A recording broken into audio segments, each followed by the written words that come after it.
শুভ সকাল বন্ধুরা, তোমরা সবাই কেমন আছো? আশা করি সবাই ভালো আছো, আমরাও ভালো আছি। আর সকালবেলা থেকেই না একটু রোদটা কেমন যেন কম আছে, মনে হচ্ছে বৃষ্টি হবে বৃষ্টি হবে। বেশ খুশিতেই আছি, জানি না কি হবে। তারপরে তো দেখো আস্তে আস্তে সে তার রূপ বার করতে শুরু করেছে। আর আমার এই ফুল গাছটায় না অনেক দেরিতে ফুল এসছে, জানি না কেন। আমি সবার সঙ্গেই ফুল গাছ লাগাবো, একই সময় লাগাবো, কিন্তু না আমার ফুল গাছে না ফুল হতে অনেক দেরি হয়। কেন এত দেরি হয় বুঝতে পারি না।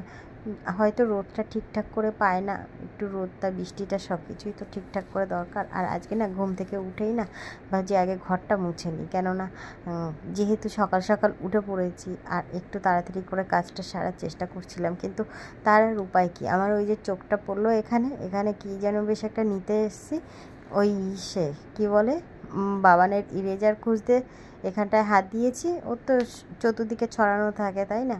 হ্যাঁ, ওর আর কী, মানে একটা পাচ্ছে আর একটা চাইছে।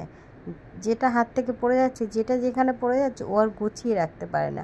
ওই ইরেজারটা খুঁজতে এসে দেখি এখানটা একটুখানি ধুলো পড়েছে, বেশ সব নামিয়ে আবার পরিষ্কার করা শুরু করে দিলাম। আর এদিকে দেখো মিনিটা শুধু এখানে ওখানে শুয়ে থাকছে গরমের মধ্যে। কি করবে বলো, প্রচণ্ড গরম পড়ে গেছে না। আর কি জানি কবে যাবে, এখনও সবে বৈশাখ মাস পড়েছে, জ্যৈষ্ঠ মাস তো আসেইনি, তার আগেই এত গরম পড়ে গেছে। আর জানো তো আমাদের এখানে একটা কলাওয়ালা কলা বিক্রি করতে এসছে, দিয়ে সবাই নিচ্ছিল। এর বলছে যে কলাটা অনেকটাই কাঁচা রয়েছে, বলছে এত গরমে এই তো বলে আজকে কালকেই পেকে যাবে, বলে দুপুরে খাবো, বলে দুপুরেই পেকে যাবে। হ্যাঁ, এইভাবে কথা বলছে। আর এখানে একটু আলু ভাজা করে নিয়েছি, আর ওখানে না একটু পরোটা করেছিলাম আজকে ওর পাপার জন্য। কেন কি সেই কি বলে কালকে পরোটা করেছিলাম তো ও খেতে পারেনি ঠিক করে, যেহেতু দুপুরবেলা ওর বেরোনোর ছিল অফিসে, ওই কারণে না অল্প করে খেয়েছিল। তাই ভাবলাম যে ওর জন্য একটুখানি পরোটা করে দিই, তাই একটুখানি পরোটা করে দিলাম, দুপুরবেলা খেয়ে নেবে পরোটা আর আলু ভাজা। আলু ভাজাটায় যদি পরে ভাবলাম যে একটু সাদা জিরা দিয়ে করলে ভালো হতো, কারণ না কালো জিরে দিয়ে আলু ভাজাটা এই বাড়িতে করে, কিন্তু ওর পাপা অতটা পছন্দ করে না, ও দেখি সাদা জিরে দিয়ে করে। সাদা জিরে ভাজাটা আমাদের ওই বাড়িতেও সাদা জিরে ফোড়ন দিয়ে আমার মা করতো। আর এইখানে দেখো চলে এসে স্কুল থেকে এসে খুশি।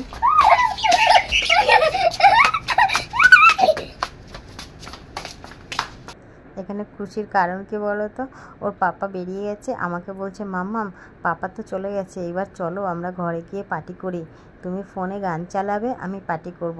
ও ফোনটা মানে অন করলেই চলে আসে, ফোনটা অন আছে ও গান করতে চলে আসে। এখানে দেখো আর মাছটা আমি গরম জল দিয়ে ধুয়ে নিই সব সময়ের জন্যই, কেন ধুই জানি না, এটা আমি দেখে এসেছি গরম জল দিয়ে ধোয়ারটা, তাই আমি গরম জল দিয়ে ধুই। কিন্তু আমি কোনো কিছু বুঝি না যে গরম জল দিয়ে ধুলে কী হয় আর ঠান্ডা জল দিয়ে ধুলে কী হয়। হ্যাঁ, নুন দিয়ে ধুলে পরে বেশ একটা পরিষ্কার ভাব থাকে মাছটা, মনে হয় যেন আমার কাছে।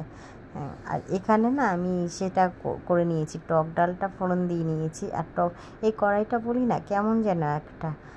আর এই যে ভাবলাম যে কালকে আমের চাটনিটা সোনা বাবা ভালো খেয়েছে, আজকে একটু আমের চাটনি করি, কিন্তু অতটা ইসে করে করব না, একটু গাঢ় করে করব না, একটু জল জল করে করব, কেননা যেহেতু পেট গরম হয় আমের চাটনিতে, না পেট গরম হয়। তেঁতুলের চাটনিতে যেমন পেটটা ঠান্ডা হয়, আর আমের চাটনিতে আমি দেখেছি খুব গরম হয়, কিন্তু চিনি থাকে না অনেকটা, আর কেন কি জানি না। আর এই খোসাগুলো না আমি এখন আর ফেলি না, আগেও ফেলতাম না, আগে একটা টবে জমাতাম, কিন্তু টবে জমালে দেখি কি মাটিটা কম তো আমাদের বাড়িতে, পোকা পোকা হয়ে যায়, ওই কারণে ওই গাছের গোড়াটাই আমি পাতা টাতা সব কিছু রাখি। আর প্যাকেটগুলো ফেলে দিলাম, কিন্তু প্যাকেটগুলোকে আমি না একটু ইসে হলে সময় পেলে স্নান করার সময় একটা প্লাস্টিকের মধ্যে ভরে তারপরে বাইরে রেখে দিই, তারপর ময়লা গাড়ি যখন আসে তখন দিয়ে দিই। আর এদিকে সোনা বাবার দেখো ওর খিদে পেয়ে গেছে, আমাকে বলছে মামা আমাকে ভাত দিয়ে দাও।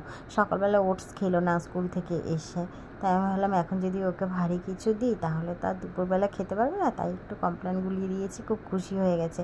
আর কমপ্লেনটা আমি জলের সঙ্গেই ওকে দিই, কারণ দুধ দিয়ে খেতে পছন্দ করে, দুধ তো ওর খুবই ভালো লাগে খেতে, কিন্তু দুধ খেলে না ওর খুব অ্যাসিডিটি হয়ে যায়, ওই কারণে না দুধটা আমি দিতে পারি না সবসময়ের জন্য, মানে একদিন দুদিন পরে বা কখনো দিলে পরেই আমি দেখেছি আর খেতে দিতে পারে না। এখানে দেখো মাছের ঝোলটা কী সুন্দর কালার এসছে না, খেতেও ভালো হয়েছিল। আর এখানে ডাল ছিল, টক ডাল ছিল। আর রাতের বেলার দিকে একটুখানি সেই কুমড়ো ভাজা করে নিয়েছিলাম, কেননা ওর পাপা না আবার সেই ডাল শুধু খেতে পারে না, ওই কারণেই ভাবলাম যে একটুখানি এখন এটা দিয়েই চালিয়ে দিস, রাতেরবেলা কিছু একটা করে দেবো। ওই রাতেরবেলায় কিছু একটা করি, কী বলো তো, একবারে না হয় না। দেখো এতগুলো বাসন, আরও কিছুটা বাসন মাজতে বাকি রয়েছে, এগুলো আগে সরিয়ে দিয়ে তারপরে আমি বাদবাকিটা মেজে নিয়ে পরিষ্কার করে নিয়েছি। আর আমি গ্যাসটা না বেশিরভাগ ধুয়েই নিই, আজকে ধুলাম না, আজকে এমনি একটুখানি সেই সার্ফ জলের মধ্যে কাপড়টা চুবিয়ে এসে করে নিলাম। আর দেখো স্নান করে চলে এসেছি খেতে, সোনা বাবাকে খাইয়ে দিলাম, আমিও খেয়ে নিলাম। খেয়ে নিয়ে এইগুলোকে জামা কাপড়গুলোকে মিলবো, তো এটাকে ঘরে দিয়ে দিই, নাহলে আবার জল পড়বে জামা কাপড়ে। আর এটা তো পুরো শুকিয়ে গেছে, এটাকে নিয়ে একটু চিন্তা হচ্ছিল। সকালবেলা যখন আমি কেচেছিলাম না, তখন ওয়েদারটা একটু মেঘলা মেঘলা ছিল। পাপা বললো কি না শোকাবে না, আজকে ওয়েদারটা ভালো না। আমিও ভাবলাম যে যদি বৃষ্টি বৃষ্টি হয়, তারপরে দেখলাম যে বাবা যা রোদ দিয়েছে আর জাম গরম দিয়েছে, এমনিই শুকিয়ে যাবে, ঘরে রাখলেও শুকিয়ে যেত এমন ওয়েদারে। আমাদের তো সেই খাটে বসা যায় না, বসলে পরে পুরো মানে খাট পুরো গরম হয়ে যায়, এত গরম থাকে সব কিছু। যাই কী করা যাবে, এই রোদটা আছে জন্য। আবার সেই বৃষ্টি আসলে না খুব সমস্যা হয়, বৃষ্টি আসলে খুবই অসুবিধা হয়। যারা বাইরে কাজে যায় তাদের জন্য বেশি অসুবিধা হয়। আর বাইরে যারা কাজে যায় না, গরম হলেও অসুবিধা হয়, কিন্তু বর্ষার সময় ওই যে সেই কড়কড়টা পড়ে না, ওইটাতে খুব খারাপ লাগে আমার। তখন খুব চিন্তা হয় যে বাইরে কে কোথায় আছে, কিভাবে আছে, এমনটা মনে হয়। আর জানো তো, ঘুম থেকে উঠে আমি এই ঝাঁট দিতে শুরু করেছি। ঘুমাতে ঘুমাতে দেখি সন্ধ্যা হয়ে গেছে, হঠাৎ করে বুঝতেই পারিনি কখন সন্ধ্যা হয়ে গেছে। তাড়াতাড়ি করে উঠে ঘরটা আগে ঝাড় দিয়ে নিয়েছি, ঘরটা ঝাড় দিয়েই নিই, তারপরে জামা কাপড় ছেড়ে সন্ধ্যা দিতে এসছে। সোনাবাবাকে ওইদিকে আমি পড়তে বসিয়ে দিয়েছি, কখন কি পড়বে কে জানে, অনেক পড়া, আজকে দুপুরে সেরকম কিছু পড়েও নি।